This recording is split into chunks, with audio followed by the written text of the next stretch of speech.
People Mm. will not take a look at this FTX thing and say this is an isolated scenario. People that know would say, or people that I tend to agree with, I would say, they will say something like, "Yeah, I mean, but FTX is the exact opposite of what we believe we're building in the Oh yeah. industry. We're thinking of decentralization. We're thinking that these banks and runs are not the core of. I mean, they're not representative of the technology that we've built and so on and so forth. The first time that a doctor said maybe you should consider taking something, and I had a lot of stigma for it. So it was years. It must have been at least 5 years Yeah. until I actually decided to take antidepressants, which for me was a very very good thing. I know it's also full of stigma. In fact, I went on another podcast, and the interviewer told me like, look, if I were to go through depression, I would want to. I feel comfortable thinking that I could solve it myself, quote unquote myself, and not through taking it, which talks to me a lot about the stigma that there is around that. And Yeah. look, I Yeah. Yeah. understand the push to kind of be more natural and influence your body with the least amount of chemicals as possible, and so on and so forth. But for some people, it's actually, absolutely necessary.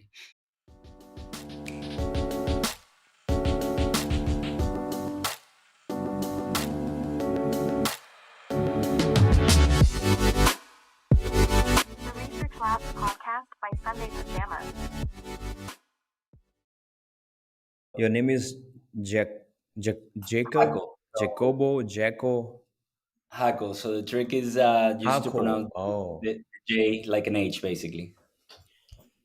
it's Hako. Wow, Ha- Hako, yeah. There you. It's Hako. Spanish. It's short of Jacobo. It's Spanish. So, Yeah, I see. I see. I'm Venezuelan originally, which of course we speak Spanish. Yeah, I think I learned a little bit of Spanish. I think I can order water in a restaurant, which is puedo por favor agua. Did I get it right? ¿Cómo? ¿Cómo? Puedo por favor agua. Well, okay, yeah. So, okay. So what you're saying? Can I please water? You're missing the Can half I? some. Oh, okay. Okay. Sorry. No, no, no. How, It's how, how do good. you how do you actually say it? I think I am missing a word there. ¿Me puedes, por favor, dar agua? Give me water. Yeah. Yeah. I No, no, actually no. picked up a little bit of Spanish when I was in New York because every time you go and talk to people, I would say when you talk to someone in their mother tongue, they get very excited. Yeah. And so I am Indian, right? So I feel that a lot there are so many similarities between the Indian culture and the Spanish culture.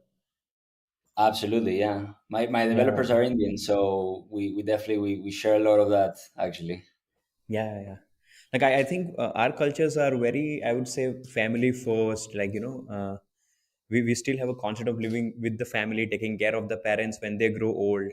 So yeah, yeah, True, true. Yeah, I feel a lot of that.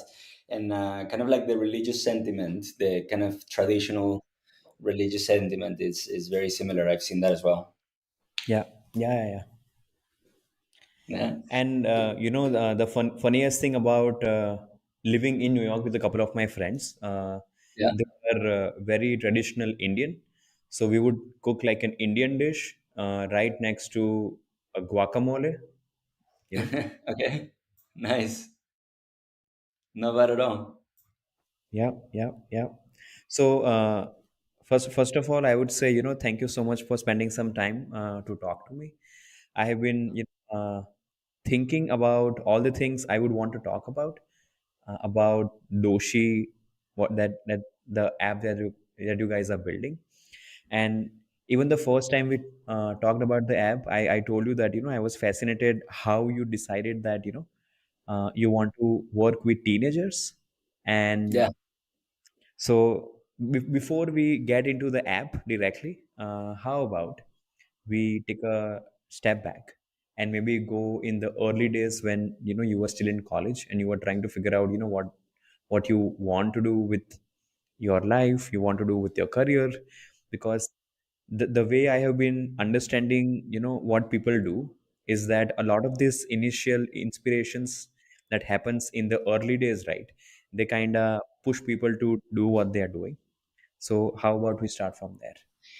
Yeah. And the way that I would answer that question is not about what I did when I was in college or what I did want to become, but rather the things that I would have improved from Ah, my childhood. yeah, So I love my parents to death, and they did a great job in raising me and my siblings. But yeah, one thing I did miss was a lot of professional education. So my parents both are self-made, and they either didn't go to college or dropped out of college. And I don't think they really had the tools to give me like a good onboarding on what different careers meant for the professional world, especially outside of Venezuela, yeah. of my home country. And so I ended up going to business school, which is something that I wouldn't say I regret because I have very few regrets in reality, but I would say that it wasn't the best use of my time. I feel a business career is a bit of a waste of time nowadays. I think college is a bit overblown. And so I spent 4 years studying something that out of which I use very little, I would say. I didn't build a professional network actually because I went to college very, very far away in Indiana. And that's a lot of that is obviously my own doing. But because I later on in my career taught myself coding and within 4 months basically completely changed my career, I think that I believe a little bit more on the self taught aspect of education, which is extremely valuable. And it's the self motivation, the finding the tools out there and being able to learn something new by using your own means. And Doshi is a little bit of that. So our educational aspect is tailored towards those kind of teens that are overachievers that are thinking maybe of doing college, but maybe they also want to start up, maybe they want to skip college altogether. Whatever it is, though, these are the kids that are looking for something extra of what school is giving them. And that is my personal approach to education, and that is what I would have loved to have done better in my teen years, is to really use more tools that are out there that are available to you, that is not the traditional kind of college journey and so on and so forth.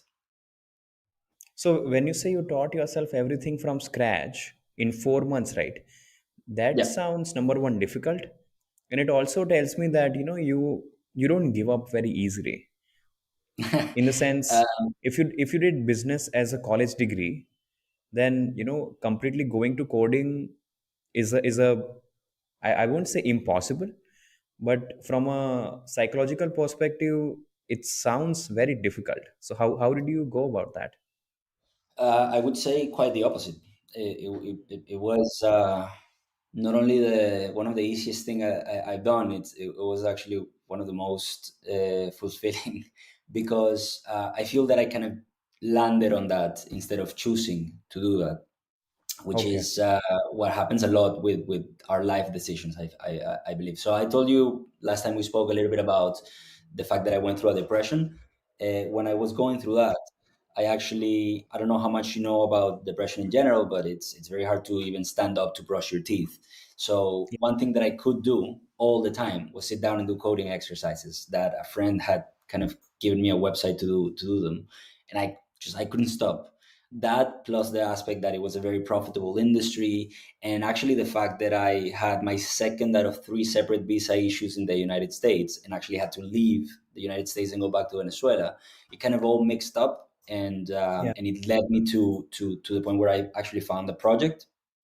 Yeah. Eventually told the client, hey, I'm not a developer, but I feel I can do this for you from the little bit that I've researched, and I can do it in within 6 months. If you are happy with the result, then you pay me after. If you're not happy, then we just call it quits.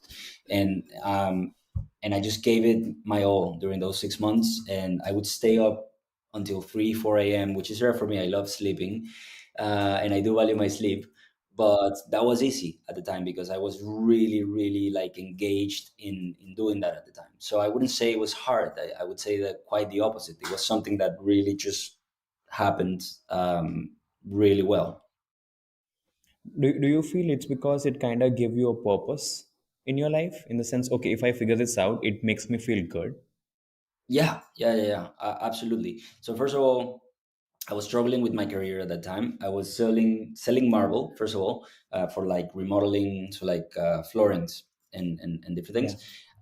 which I didn't like at all. So like if I saw myself being the best at that, I still saw myself being unhappy. So I was looking for a professional purpose in that sense, and it was also something that was profitable. So I said, okay, I can invest with on this, and I can invest in this safely. It's not like, oh, suddenly I'm selling marble, but my dream is to become a painter, which is all the power to painters, especially those that are really talented at it. But that wasn't my, like, I was 28. That wasn't gonna be my journey, and I wasn't gonna make a fulfilling professional career, which I was looking for doing that. But it was the Yeah. mix of I'm extremely passionate about this thing, but it's also Yeah. something that can really like change my career. It's like an exit strategy. Like it can really bring me out of Yeah. this situation. And so it really gave me all the motivation that I needed to like double down on the thing. Would you be maybe comfortable to share about depression a little bit more? Yeah, Only if you would. absolutely.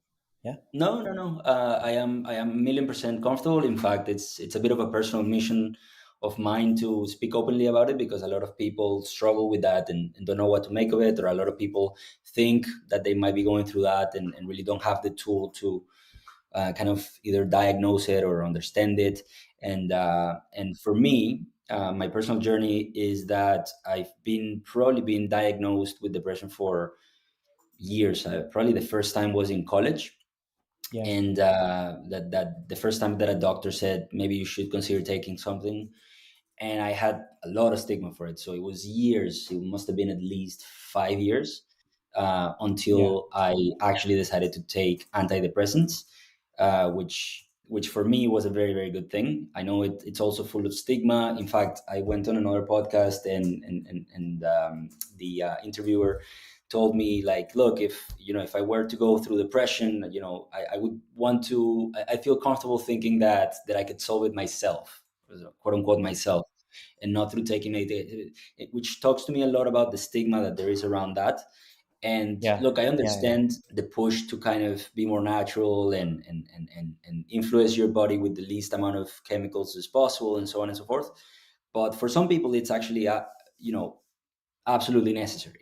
And Yeah. I've done quite a bit of experimenting myself with taking it, and changing the dose and so on and so forth, obviously with the help of a psychiatrist. And I've noticed that for me, it doesn't Yeah. matter whether things are going well or not in my life. Yeah. I can Yeah. Yeah. still go to that kind of dark place if I'm not having it under control. So like right now, I'm not really taking medication, but I am pretty observant of the situation, and I know that if I tend to like drift down that path, then I know that I might have to. So for me, that tells me there might be something that's biological, that goes beyond what I can fix by thinking.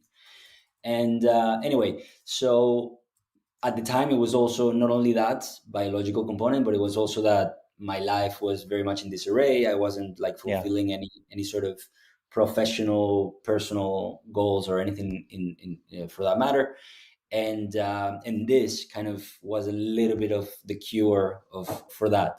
The cool thing is, once you kind of go through that path of depression, there appears a Yeah. sort of secret society, like underneath the regular society. So like people start to pop up and like, hey, yeah, I've been through that. Hey, I went through depression when I was whatever. And everybody's so supportive to each other, and everybody understands really well each other. So it becomes a sort of Yeah. like secret society underneath. So I became aware that a lot of people in my surroundings, actually, that I would never have suspected, that I'd been through that, Yeah. went through that. And when I was becoming a little bit more public about it, they started telling me, "Oh yeah, of course I've been through that, and this is what's going to happen. And if you do choose to use medication, this is what's going to happen. And at the end of the Yeah. day, there's a light, which is the main thing that you should know if you're going through something like that." And it's very reassuring, and that doesn't take out the challenge of going through it, but it does help a lot. I see. Yeah. So you I could mentioned. speak I could speak for hours about this thing. I'm gonna stop at intervals for you to ask questions, because I don't wanna. No, no. If you feel that there is something that is important, don't mind stopping. I actually encourage you to go, because when you are thinking and speaking, right, something beautiful happens that I am listening, right? But even you are connecting kind of dots in your head. So it would be much more fun, I would say. Okay, fair enough. Absolutely. Yeah. Yeah, yeah. So so after you went through it, right? Did you, like, as of right now, do you have like a, I would not call it a system, but more like a diagnosis system where you can kind of figure out, okay, this is the time I might to take a depressant, or this is antidepressant. Okay, Yeah, today is the day I need to talk to a therapist. Okay, I need to do something about what I'm feeling right now. What yeah, I'm trying to ask is, do you have like a weekly or a day-to-day understanding as to what you are supposed to do when, so that you are in a healthy space?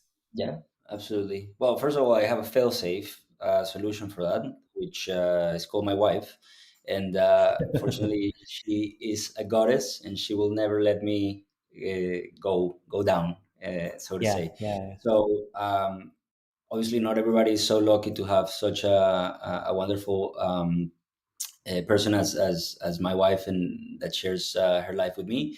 So I do also have a system, yeah, and that's very personal for everybody. So I know my yeah, symptoms, right? There are, yeah, yeah, if we catalog it through the medicine that you take, I know of people that take two kind of different types of medicine. One is more kind of driven towards anxiety, which is my case, and one is a bit more like pure depression, if we could call it so. So yeah. for me, it tends to be extreme bursts of anxiety that then lead to depression out of some sort of exhaustion of dealing with that anxiety. Um, so, for example, crypto industry is going through a very rough patch right now, as you might imagine, with the whole FTX debacle. So that gives me a Yeah, it's little bit very of an fresh. Yeah, it's yeah, very fresh, correct? So that gives yeah, me that gives me a fair bit of anxiety. I know that I'm going to have to raise. We are racing right now, actually, and we're going to continue to race at the beginning of next year, and that puts some pressure on that, and so on and so forth. So every time that I feel that anxiety, what I try to ask myself is this a natural anxiety, or is this an anxiety produced out of by an external stimuli. some sort of imbalance, right? Not even external stimuli, because those can produce really like very real depression, but rather it's more, is my body trying to tell me something that I need to listen to, or is my body kind of malfunctioning at the moment, which is what I feel kind of depression is. As if you unplugged something and it's just shocking your body in a way. So it's very physical in that sense. So in this case, I can clearly say, okay, there's a situation, and I can understand also like the exit strategies either way. So first of all, I'm very clear that it's not the end of the world, that there is an optimistic outlook. I can understand also that, if I don't raise, it's not the end of the world, and I feel those feelings, and I say, okay, that is where I should be. I should feel anxiety because it's a stressful situation, but I also have an optimistic outlook, and it's going to be fine. So therefore, I'm good. What depression feels like to me is anxiety about things that are not even going wrong, and that it's more, this kind of things could happen. Like I felt a lot of that at the beginning of the year, Like an actually. anticipation. Yeah, anticipate, especially around anticipation. I felt a lot of that at the beginning of the year, where like, okay, so I'm starting something new, but like, obviously these things tend to fail a lot, and what's going to happen if I fail? I'm jumping into this whole adventure, and like it's yet another risk that I'm putting on top of my shoulders, and like it's a lot of what ifs. And so those kind of things, I tend to keep a very strong look at, and a very constant eye on, because of the fact that I know, like, it's not that I'm not supposed to. That's also, some. I brought that example specifically because it's also prompted by some external circumstances, Yeah, but it's something that I've already rationalized, and something that I've already decided. And I know the reason why I've decided to do this, and I fall behind that reasoning still. Yet yeah, I feel that very strong anxiety, which is my body kind of going against uh, both my mental and my emotional incentives or my emotional impetus for doing certain things. So at that point, I take a harder look and I say, okay, let's see if I can deal with this alone and go get to the other side, or if it gets too strong, then I have no qualms on going back to medication or anything like that.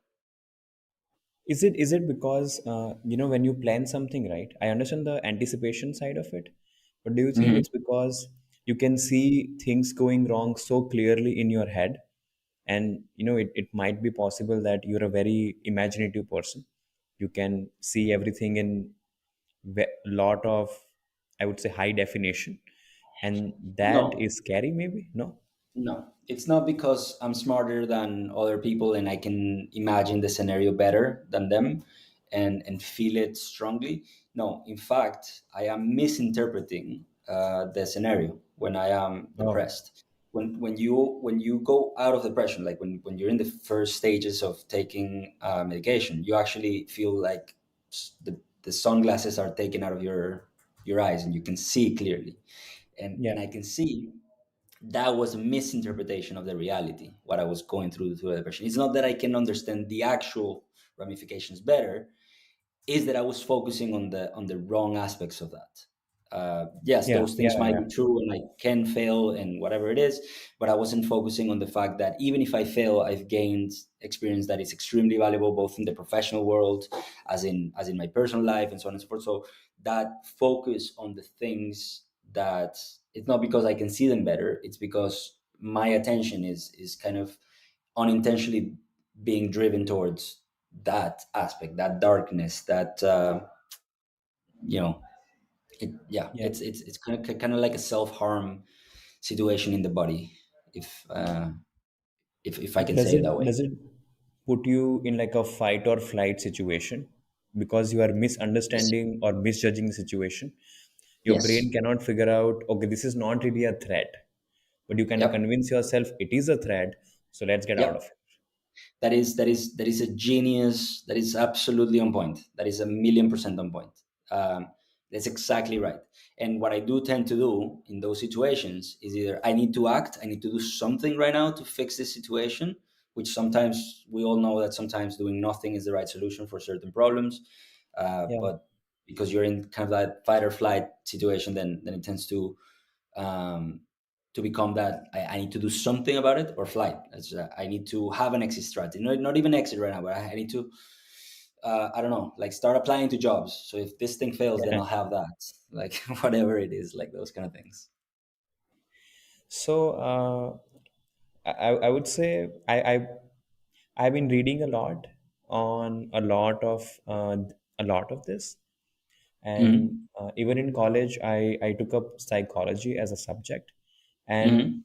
apart from that, right, I have been reading a lot of books by a couple of psychologists, one of them being Dr. Gabor Mate.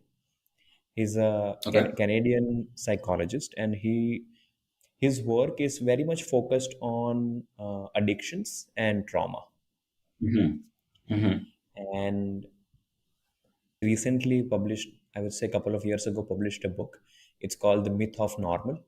And in the book, right, he talks about how our generation is getting addicted to a lot of different things. If you're not addicted to, let's say, things like an alcohol or a drug, right, you might be addicted to working, or you might be addicted to social media. Somewhere Yeah. down the line, we all have our own variations of addiction. And Yeah. he makes a point that almost all addictions stem from trauma, and Hmm. all this trauma happens when we are very young. And to explain this, he gives a very small example, which I was able to relate to a lot. For example, when we are, like 6 months old or 1 year old, we don't really understand how the world works. We are completely dependent on our mom and our dad to make sure, we see the next day. So in that Yeah. moment, right, if let's say a baby starts crying because the baby is hungry, and the mom is not around for let's say 30 minutes, right, those 30 minutes are extremely traumatic for the child, because a 6 month old child does not understand that the mom is just in the next room. What the Yeah. brain perceives is that if I don't get food right now, I'm going to be in a lot of trouble, right? So something which is very normal for an adult, for example, but for a 6 month old baby, right? This experience for 30 minutes is extremely traumatic. And that brain, right, absorbs all that trauma and kind of develops a fight and flight reflex without even anyone knowing about it.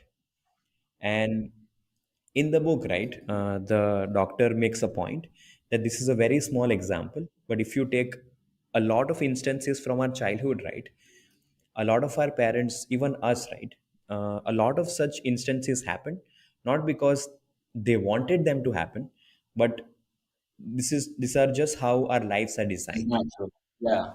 Hmm. right? But so he does a lot of psychedelic retreats. So he is a very big proponent of taking people through a lot of guided psychedelic experiences to help them get over their trauma and their addictions, right? I heard of a very similar proposition, which is an offshoot of hypnosis, based on the same principle, which is we are all full of traumas that are based on simple things like at some point I dropped my bag going on the bus and everybody started yelling at me and like hurry up, and you're a kid, you don't have the tools to deal with that, and it Yeah, kind of like stays there in the unconscious, so it never comes out for it to be like seen on its actual like context. yeah, um, Once you bring them out, which is a lot what kind of psychedelics do forcibly. All psychedelics do is just kind of put on the forefront all the traumas that you have, and then you have no choice but to deal with them. And so a lot of that is basically what this friend was telling me. And once you see that in the context of adulthood, like, okay, I was late for the bus and everybody started yelling at me, how much does that really matter in my life? And then kind of the trauma basically dissipates. It's very, very interesting. Yeah. yeah. And for example, a lot of things I have been doing over the last couple of years is to write down about all the events of my life very fully and totally. And in the beginning, I really thought this is such a stupid idea, but I was not ready to write down which I know nobody's gonna read apart from myself. Like I don't even want to confront myself with all the things that happened. Does it make sense? Yeah. I'm Yeah. almost trying to, right. Yeah. So Yeah. yeah, I would say I can relate a couple of things you were saying actually. So well, moving forward, right? How do you think you manage all of this and making sure that you don't let, let's say, this part of you get in the way of your work? That's life. That's what we all do every day. Like you said, traumas don't have to be deaths or scenarios of real like fight or flight or anything like that. But traumas are what we all go through in our normal lives, and so Yeah, this is what we all do to some extent or another. So whether it is big traumas or small traumas, what we're all trying to do is focus on the things that improve our lives, whether that is being more fit or being healthier or doing a better job or achieving something in your job. And that's what we all do, and I don't think I do it in any way different than most yeah, people. I do, if you're kind of looking for a sort of tip or a sort of strategy, I would say that something I do like to do a lot is try to build my narrative or find things that's so instead of letting my narratives dictate my goals. Say, for example, I feel, I'm going to give you a very stupid example. I'm married, but I'm going to give you an example of a single guy. So instead of me going to a party, seeing a lot of girls and saying I should be fit to impress these girls, I would I would probably try to operate in a different way. I want to be fit, so I'm going to surround myself with people that I want to impress, so that emotionally my body is naturally driven towards that. And so putting yeah. myself in a scenario, in a narrative, in a situation that drives me towards my goals. Yeah, yeah, yeah. And do you necessarily do this maybe by writing about it, or maybe just talking to people about it? Like, how do you go about that? I take a lot of notes. I'm a addictive note taker. but Yeah, no, I wouldn't say I do this necessarily by writing a lot. I probably do it by putting myself in situations that are aligned with things that I want to do. Starting up is a great example. It's a great example. It's you have to be absolutely crazy to start up if you really know what you're doing. But I try to like put the fear aside and kind of put myself in the situation, and even unconsciously now I have like no option, right? Like I'm in this journey, and so yeah. there you go. It's probably not the healthiest way. I'm not advocating for that, but this is definitely what I tend to what I tend to do. It seems to me that yes, you did talk about going through depression, right? But how many years ago was that when you Was found out for the what first time that that I might need some help? that I might need some help. That was 2015, 15, 16. 15, 16. Yeah, I would Yeah. say since then, right? It seems that you have developed a very accurate awareness, I would say, as to okay, this is what happens to me, and these are the kind of things I need to do, and Mhm. if I just maybe do them on a consistent basis, I am gonna be fine. I would say as follows. I think that people that go through depression tend to be the people that are a lot more introspective, which is something that tends to lead a lot of people towards depression. And so a lot of people that go through it tend to have these sort of outlooks that you're talking about, where we tend to build like this system or this whole like meaning around the things that are happening, and in one way or another make sense of these things, which I think it's a very I feel I've seen it in a lot of the people that go through this thing. I see, I see. So I'm also going to talk to Mr. Arun, Dr. Arun, I think, and they are building a startup based out of New York. It's called Menda Health, and Mm, they are particularly focusing on people who suffer from chronic pain. mm. And so for those of you listening who are not aware about chronic pain, I'm not sure if I can call it a disease or a syndrome, but it's the symptoms of chronic pain is that you feel pain inside of your body, but if you get tested in the lab, the doctor will tell you you are absolutely fine. There's a very interesting there's a very interesting phenomenon that Jordan Peterson, I don't know if you've heard of him, went through. Yep. And Oh yeah, Jordan Peterson, I think he he got came addicted into to benzo. I think some uh, antidepressant. he was yeah, I would be careful about the addiction bit. I haven't heard from him specifically, but he's a psychiatrist. He came into the kind of like the social ethos by some activism around freedom of speech and transgenderism in Canada. But then, kind of like his day to day is talking about self fulfillment, depression, and so on and so forth. I'm trying to find the name. He was very public about this thing, but he had a certain shock, like an electric shock, that he would feel in his body, regardless of what went through his mind.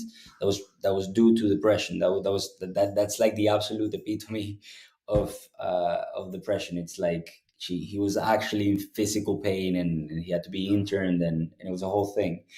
Uh, so I find that actually very interesting, the the direct connection between the body and the mind in that sense. Yeah, yeah, yeah, yeah, So, but sorry, I think I interrupted you, and you were talking about the startup, yeah. Menda Health, right?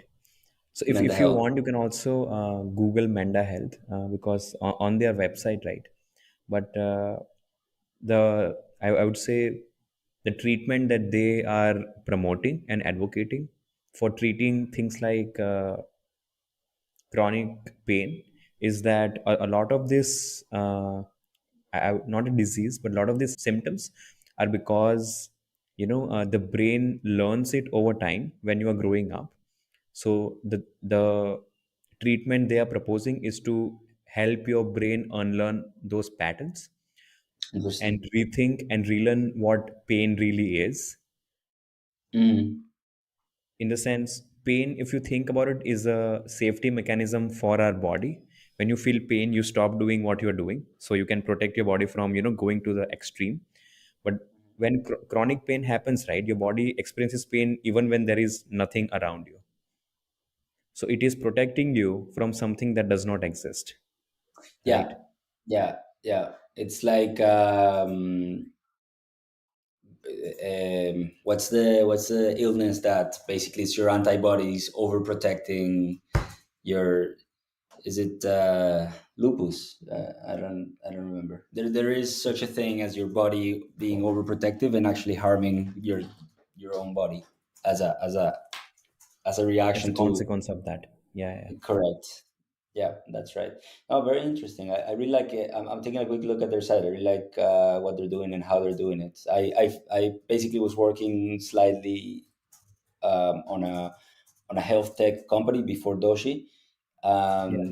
that was basically something similar to this for people going through palliative care, which means basically the medical care before somebody passes away, when you know they're going to pass away, but they're just trying to reduce pain and deal with the whole situation, um, which is very interesting actually. Yeah, yeah.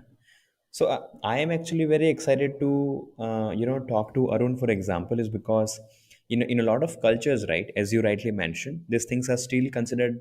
There is a lot of stigma to it. There is a lot of taboo Mhm. around the subject, and we really need, I would say, right messaging to really, like, the stigma will harm you more than the disease. Do you know what I mean? Sometimes, yeah, absolutely, I do. Yeah, yeah, yeah, yeah. So well, I would say that's interesting to know. Do you Absolutely. would you like to share how you maybe decided that Doshi is something you want to build? Yeah, absolutely. So people always ask me how the idea came about, which I think is the wrong question, because the idea came about because I was hiking on Peru and I had a lot of time to think, and the idea kind of came about and got me really excited, and I just started to think a lot about it during the trip, which was 4 days, a 4 day hike. Yeah, But that's, I don't feel the important bit. I think the important aspect of it was that after I had all this time to do this thing, and I had the time to sit down and do the research, and met my co-founder, and we started to put two and two together, is when we actually saw that there was a very viable, very interesting business opportunity. So just to give you one tiny snippet, teens yeah, are the most motivated demographic in crypto and also the most underserved, which is obviously two very big ingredients to a very successful audience, at least. And that's those kind of things that we started to find were the things that kind of pushed us forward. I see. And so when you build a product like that, right? Like, if when you develop any product, the the product industry kind of tells you should run tests to validate if the idea will work or not. So when you're Hmm. working with crypto and teens, how do you go about the initial understanding as to, okay, is this even a good idea, not from a product perspective, but also from a legal perspective? Okay, I'm going to give you the wrong answer, but it's my answer. Okay. But it is, I say that so that people, because that's not what you're going to find on the Yeah. YC videos and all the stuff. But I am a Yeah. product builder, so I tend to build. Yeah. So my instinct, I built this thing even before I thought I was going to do anything with it. So Yeah. literally, I was having a bad week, and I couldn't do work on any other areas. And I said, okay, you know what? It. I'm just gonna build this thing. And so within a week, I built a prototype of a wallet made for parents and Yeah. teens. And I said, okay, this looks pretty. I'm gonna show it to people.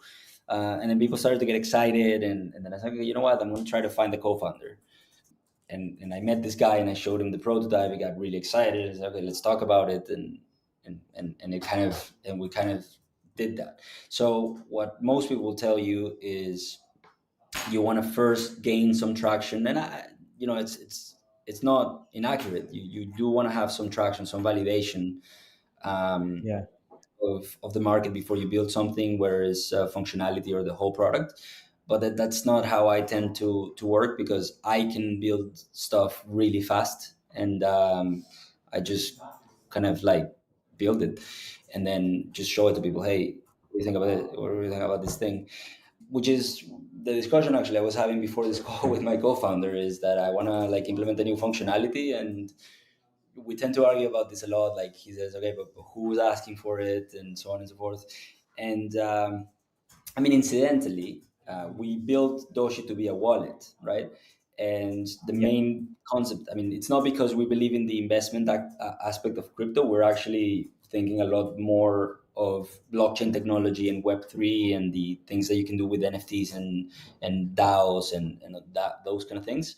But we Yeah. always kind of understood like our first proposition is going to be like being able to buy coins, right? It's going to be like the first thing that we're going to, right? But before we launched the app, I kind of went crazy a little bit and said to my design team, like, I know you guys take weeks, thinking and developing functionalities. It's Yeah. it's fine, but I want to try something. There's no API Yeah. for it, which means that I'm gonna have to do it manually. And I know we have no design, but I want you guys within a week to give me a proof of concept design of a feed for NFT minting. And we're gonna mint those NFTs using DALI, and Yeah. we're going to allow people to put a text prompt, and an art piece will come out, and it'll be your Yeah. NFT and be actually be minted. And so Yeah. within a week, like actually within a couple of days, they gave me a proof of concept design, and I said, okay, this looks like shit, but I'm going to implement it. Obviously, like didn't put any care into it. Yeah. It's turned out to be the most used functionality in the app. So right now we have close to 2,000 NFTs minted, and we have Yeah. been out there for less than a month, which is literally like, I have a hunch, let's just do this thing. And if we would have waited for people to say, oh no, what we actually care about is NFTs, people don't tell you that. There's no Yeah. questionnaire that you can build in the level that we're at as a startup Yeah. that actually like leads you to, oh, okay, what people really want are NFTs. Like, it doesn't work Yeah. like that. There's something from On Tools, which is basically like a graph. Confidence determines quality, but experimentation determines speed. So you can still do something like the NFT situation, do it badly because you're not confident it's going to work, and then you can, once you get the confidence, then you put the quality into it, and that Yeah. tends to Yeah. be Yeah. how I work. And this graph is actually super useful, and that tends to be my approach. That being said, I also listen a lot to what my audience is saying, right? Like, we get a lot of intercom messages saying, you guys should put in more tokens, and we are actively building that because we know people want more tokens. People ask a lot for more speed on the learning academy. We have a whole learning academy to learn about crypto for free, and people Yeah. tend to like be like, they do this 1 hour courses in like just like right away in a day, and then they want more and more and more. So they tend to ask for that a lot, and of course we listen to those things as well. So I would say that a balance between the two approaches is the right way. I see. So, and when you say, you are building for the teens, for example, how is that different from building a wallet for the adults, for it? Yeah, good question. So all wallets right now in the market, they're focusing on the same user, which is the early adopter. So if you know how to use MetaMask, then the whole Yeah. industry is built around you. Yeah. But most people don't. The problem that teens tend to have is the fact that they're not within that kind of early adopter demographic, but also they have legal constraints, Yeah. which I hesitantly call legal. It's more like if you go to an exchange wanting to buy crypto, you have to do KYC, and that KYC involves you being older than 18. Um, Now, let's say you want to override that situation, then what you'd have to do is obviously open a wallet and understanding all the underlying concepts. They're going to give you 12 words, which is your password. You have to understand that that is the password. Nobody can reset it for you, recover it. Most people write it down in a piece of paper, actually. And 25% of Bitcoin has been lost forever because of that kind of habit. And you have to understand all of that, and then you have to understand the concept of a public address that you need to get, you need to send to somebody, configured in an exchange, or you have to expect them to understand the public address and the exchange, and then to go through the whole process with it. So we basically like short circuit all of that stuff. So I'm not going to go too deep into the detail of how we're doing that necessarily, but I will tell you kind of like the features. First of all, we don't require mnemonics, but we're still non-custodial, which means we don't have the concept of password. You can sign in with Google, Apple, or your email, but it's still non-custodial. We still don't have access to your wallet, which is extremely important in Okay. the crypto industry. So that's pretty big situation right there. Then there's we kind of override the whole public address situation, so you do have access to it in Doshi, but it's almost like not relevant. If you want to request a gift from somebody, then what you do is you basically like pre-fill the information, and then you send that link to somebody else, and it goes directly to the place where it's pre-filled. It has the wallet. It doesn't even ask you for any of that. You just put the credit card, do KYC if necessary, and then go through it, which by the way we're turning into a one-click solution as well pretty soon. So that's going to be even more exciting. So those kind of things, on top of like the education, which is core to our proposition, and the fact that we have all those resources for you to understand the terminology and the whole situation. Those are the kind of things that we do that really resonate with teens, or it seems to be resonating with teens. So, the non-custodial part that you explained. So, you said there is no need to save any private key, because I Yeah. don't think that teenagers understand how to save a private key. So, how do When you I make say sure it's save, non-custodial? Yeah. yeah, it's a great question. So I almost don't want to like open that subject if we don't have enough So, time. No, yeah. but I'll give you So, the short of it. Basically, it's a new technology that basically breaks the keys into several parts, and pretty much hides them in a specific private blockchain that allows you to retrieve those pieces only with the JWT, the token that is generated from your email sign-in. So we literally regenerate the token every time that you sign in with that account, but we never kind of put that token anywhere else. And you also kind of, those 12 words that I was mentioning, it's usually what you would use to regenerate the token. So we kind of changed that bit, and we regenerated with the Google sign in token, but that doesn't mean that we don't save it. It gets safely stored in your phone. It does still obviously use the private key as a way to sign transactions, as it happens with blockchain. It's just that it's never exposed to us, nor do we or the expose it user. or the user in order to simplify their lives. They also obviously they have access to it, but we don't make it a theme that they have to like record it and save it and potentially lose it and so on.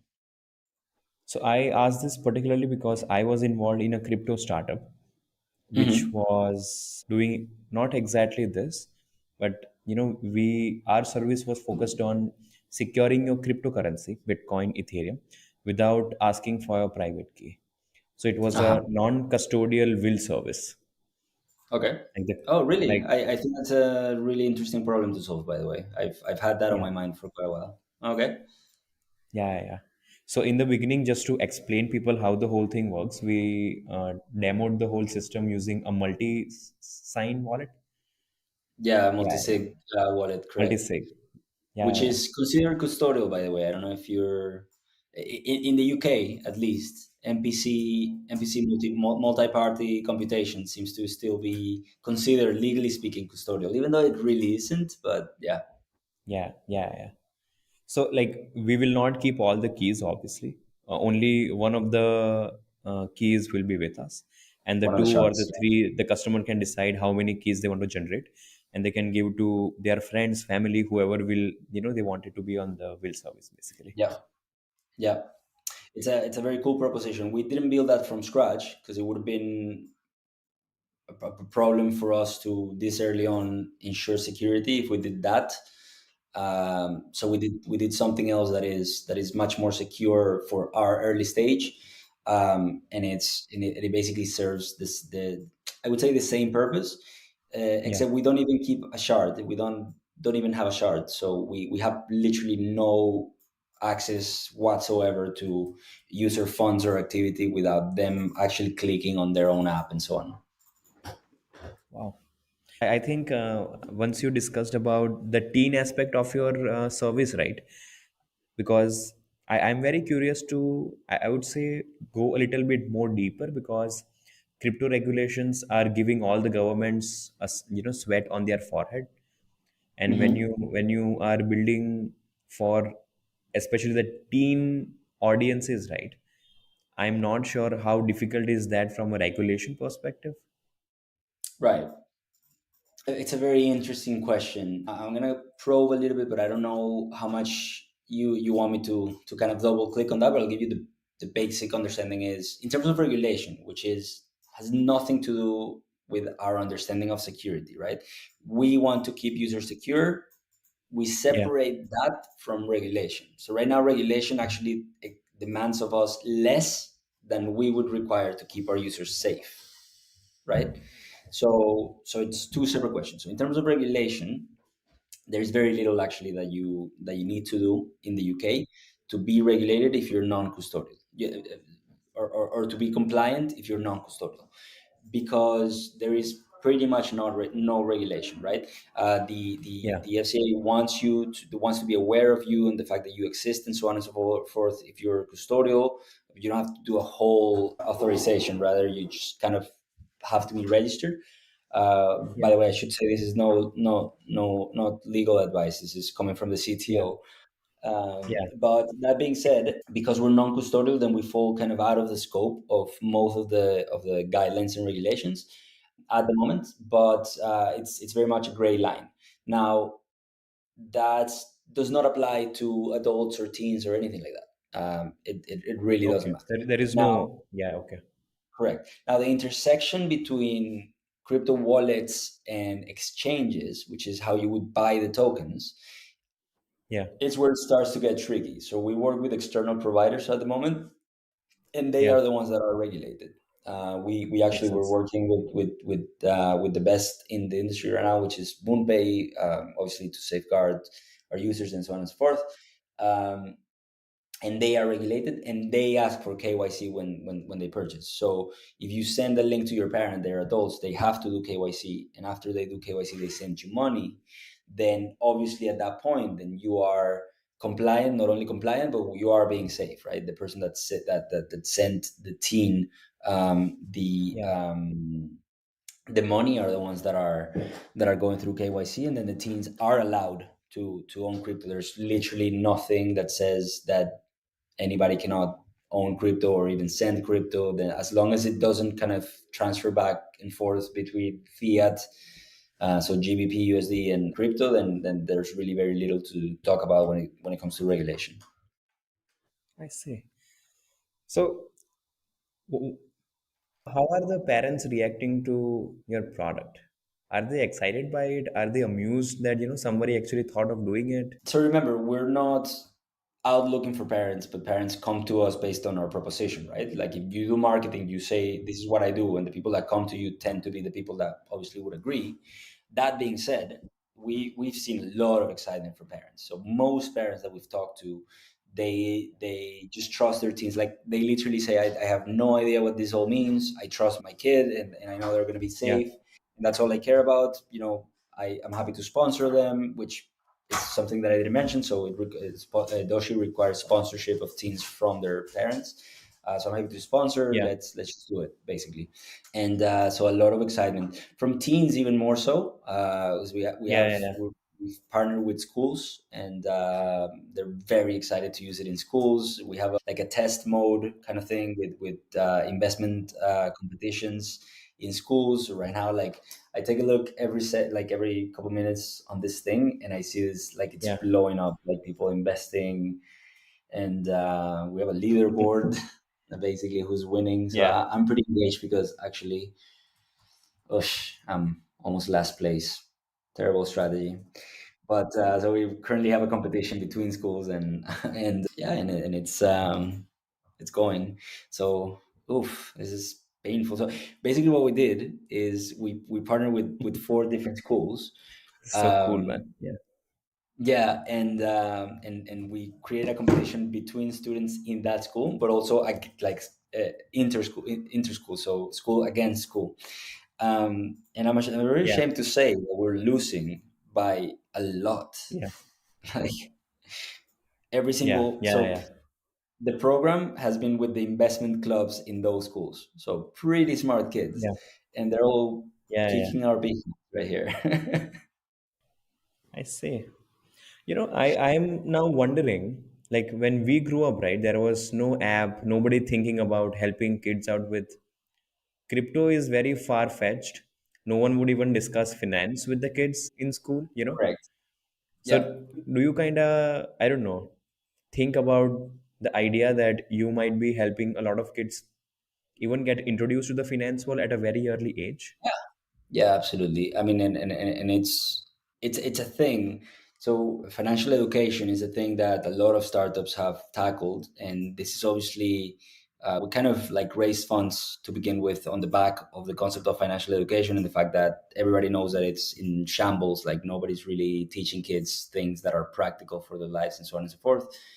And I think the real opportunity here Yeah, is not yeah, only that we're educating them in finance, but that we're doing it in a language yeah, that they care about, which is something that nobody else was yeah, able to do before. So like you yeah, see yeah, the revoluts kind of jumping into the space, or you see the Go Henrys, which is a teen wallet like fiat account for the UK and so on and so forth. And they all say, okay, no, we're gonna teach these kids about this and that. And the problem is they do it in the language of adults, and that is yeah, why financial education is so hard. But when finance is something as simple as I own something, somebody else wants it, and that makes it makes it more worth it, or more worth more worthwhile to have it, then you say that that could be your Fortnite skin, for example, or something like yeah, the Starbucks NFTs or something like that. Then they really get it, because they really are kind of enthralled by this whole thing, and the yeah, games yeah, that they're playing, they're all talking about this thing.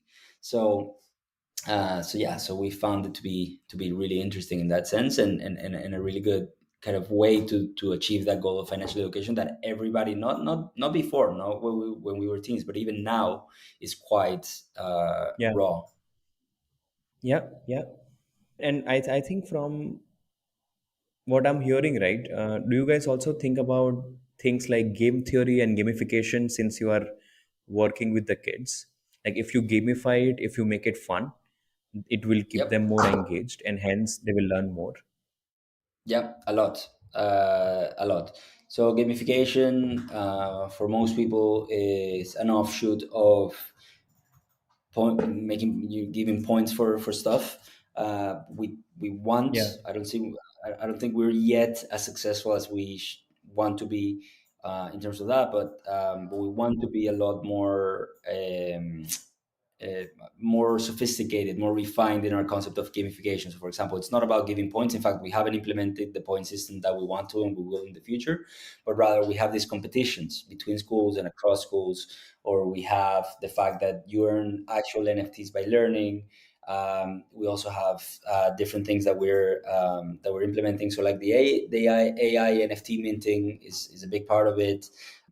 Those kind of things I'm a little bit more hopeful about. yeah, Those are the kind of gamification that I think is much more interesting to people, things that actually like matters. So like utility stuff around the yeah, NFT, that's always been like forefront of my planning when it comes to Doshi. yeah, um, and that's gamification as well. If you think about it, it's having not only like having an NFT for the sake of having an NFT, but having an NFT for the sake of understanding and using its purpose, the purpose of its creation, and so on and so forth. So yeah, there's a lot to be talked about in gamification, and that's absolutely at the forefront of what we do. Yeah, And when you say, you are organizing games and challenges between the schools, so yeah. could you also, describe what kind of games? So between schools, we have, like I said, the competition. So right now we call it school mode, basically. So when you see this little banner in Doshi, what happens is everything turns into test funds. We have a lot more Yeah. coins, and these are all kind of, we give you $10,000 in most cases for USD, and then you can trade them into any of these coins, and you can see where your portfolio goes, right? And then you can do day trading. You can just buy and leave it. You can do a series of things, and then at the end, whoever's ranking at the top Oh, of the wow. system is the winner. And you see a lot of really creative ways that people are investing here. Like we woke up today to something that probably probably Wow. shouldn't happen. There's this user kind of doing arbitrage of Tether, and Yeah. basically Tether is a pegged a stable coin, so it's meant Stable coin. to. Yeah, yeah. Yeah, correct. So just saying this for the people that might not be familiar, but it's meant to Yeah. be worth $1 at any given point, but it always goes like a few cents below, a few cents above. So this guy has been doing arbitrage where he's Yeah. buying a lot of it at a couple cents below because he knows that it's absolutely going to go back to the dollar because that's the way that the algorithm works, and over a dollar. So he sells at the point where it's a couple cents above. This absolutely, like the things that you find out, man, is really, this is why you do these things. And so the app is actually connected to a real exchange, which is called MoonPay. Yeah, that's correct. Got it. Got it. Wow. Do you That's right. also, so for example, the $10,000 that's sponsored by the parents? No, no, no. So the 10,000, so let's not confuse the fact that it's connected to a real exchange with school mode. School mode means everything is fake money. It's test funds. Those, yeah, that those 10Ks are just test funds. We're not Makes asking sense. 10K of Makes a lot of parents sense. to no, absolutely not. And yeah, and then you play kind of safely because whatever happens, it's not real money, and that's that we do that as an educational experience. That being Very, said, if you very turn it smart. off and you go back to your Yeah. regular wallet, where you Yeah. can obviously absolutely like just have your regular balance and buy and receive and send and so on. Also, the competitions are in school mode where students can just learn and test ideas out. Yeah, correct, correct. The real wallet is the competition of life. We're all trying to make the most out of this, but I wouldn't suggest the same strategies in the real How life. how did you guys came up with that idea? It's very smart. I like it. What, the school mode? Yeah, yeah, yeah. Like the whole idea to, Yeah, make students compete with each other. That is so cool, man. yeah. No, it's to go back goes back to your question. You were talking about gamification, and Yeah, we always knew we wanted to go to schools, obviously, because education is such an important part of what we do, and so on and so forth. And and so we said, okay, so if we go to schools, how are we gonna like position this in a way that's fun, because it has to be fun, like if they're gonna do it outside of the regular curriculum. And this was one of the ideas, and then it just really turned out to be really addictive, and we're all like just kind of like refreshing the thing all the time because we really like it. I wish I had this when I was in school. That's amazing, man. That's Yeah, yeah. yeah, yeah. I mean, I would say that, except that I'm happy that I have it now anyway. Like I'm really having That fun that with that this. yeah. Yeah, I see. So are you guys like trying to maybe, go beyond UK at some point? yeah, absolutely. So crypto is a global, it's a global industry, obviously, and it doesn't require much if you're in one country being in another country. It's not a big deal in terms of, Yeah. I guess, operations. So yeah, absolutely. So right now we're technically in UK, US, and EU and Europe, but the app is available in many other countries as well. And Yeah. what we haven't done, which we should at some point, is just work on the language aspects of the app, and then obviously be one area that I'm really excited about is Latin America, for example. So I'm really keen on building the app to work successfully in Latin America. The only problem with languages actually at the moment is that the Learning Academy has videos, and translating those is a bit more complicated than setting up the app for different languages. So And when you, for example, are trying to go to more cities in America, right? How yeah. does the growth strategy look like? You reach out to schools, you reach out to parents. Yeah, I'll be extremely honest. Right now, our growth strategy, we're kind of piloting and being very like I Very couldn't tell you selective. what. Yeah, I couldn't tell you what it looks like to go to different cities in the U.S. because we're like our pilot really properly is UK, and we're trying to refine our strategy here. Yeah, In crypto, obviously, the paid advertising aspect it's very complicated. A lot of platforms front upon crypto products, and they don't let you advertise. That being said, there are a number of strategies that we do utilize that go across barriers. So we have some schools in the U.S., for example, that is part of growth. But we also work with influencers who have listener and viewership in different countries, and that works a lot. I would say that the main criteria for going for a country for us now, and the reason why we're not investing in growth in certain countries, is the language barrier.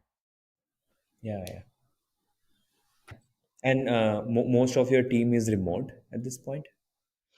Yep, exactly. So we're three people here in the UK. So we have a tiny office, but then we have a big team so we have a team in India, we have a team in London, but distributed.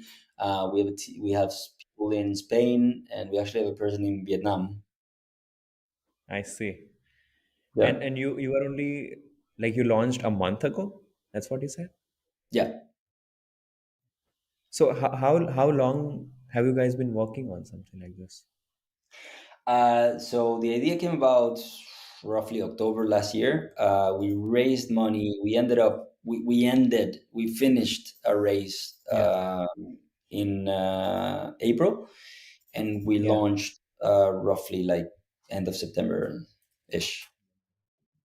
I see. I see. Yeah. And did the market situation that we are in right now kind of made you pivot from what you initially thought, or how did it maybe change your current strategy, or Yeah. So had no impact at all?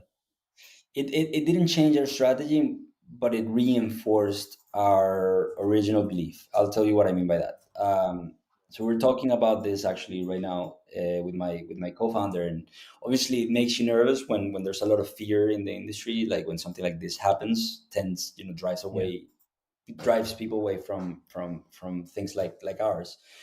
But if you think about it, and if you really like get take a look at our products, the products that we've emphasized, the features that we've emphasized, and who we are as a company, what our mission is, which is all about education, and not only about the investment proposition, but about the Web3 ecosystem as a whole. The fact that you're going to have NFTs that are going to become your tickets to get on a plane, which are truly owned by you, and you don't have to argue with anybody about getting a refund and so on and so forth.